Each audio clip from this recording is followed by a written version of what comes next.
In the ages long before, when the denizens of the unseen traveled freely into our world, a demon king rose above their ranks and brought with him an army of the undead.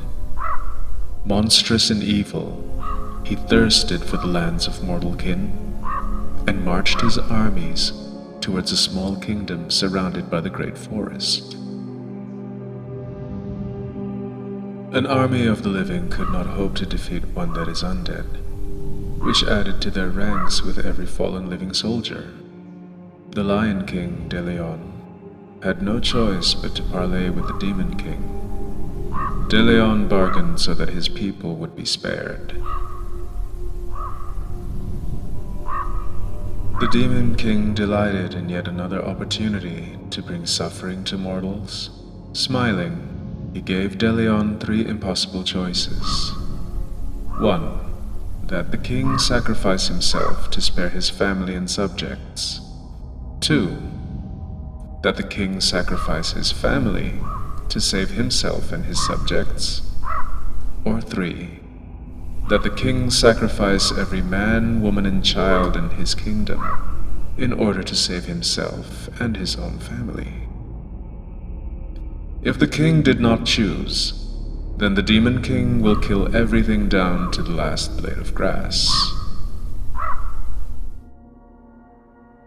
De Leon knew better than to trust the Demon King, for whatever choice he makes, doom would still befall his people.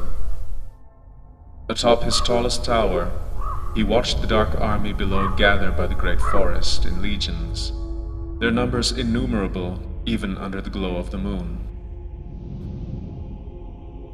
It was then that the moon goddess Viridia took notice of the king's plight and pitied him and his people. She descended from the night sky and joined De Leon in his tower, asking him which choice was to be made. To her approval, De Leon answered that he would lay down his life for his family and subjects, but that he does not trust the Demon King to keep his word. The goddess told him that she can save his family and people, but it will come at the price of his life. De Leon accepted this gladly and knelt down before the goddess, thanking her. Recognizing the kindness and selflessness in the king's heart, Viridia presented to him 3 immortal roses. These bewitched flowers will not die by the passage of time, but can still be killed by other means. De Leon was to carry the 3 roses close to his heart.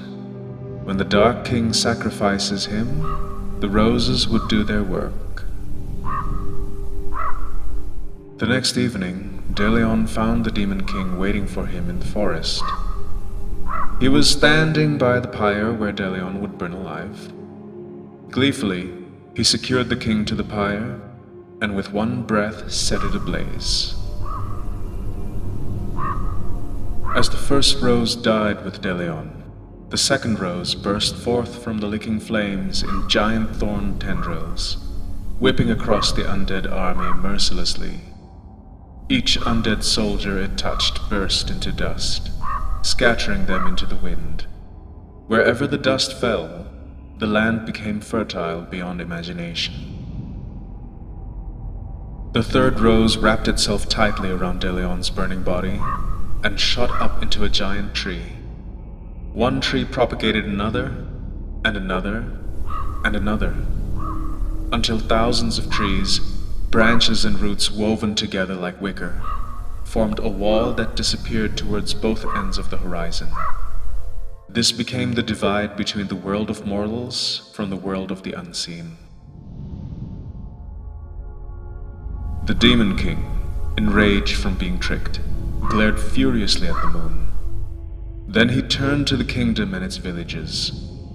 He took a deep breath, preparing a final conflagration that would burn everything before him to the ground. But before he could, the second rose's tendrils crashed into him with a boom, knocking him off his feet and sending him flying over the giant trees and back into the unseen world.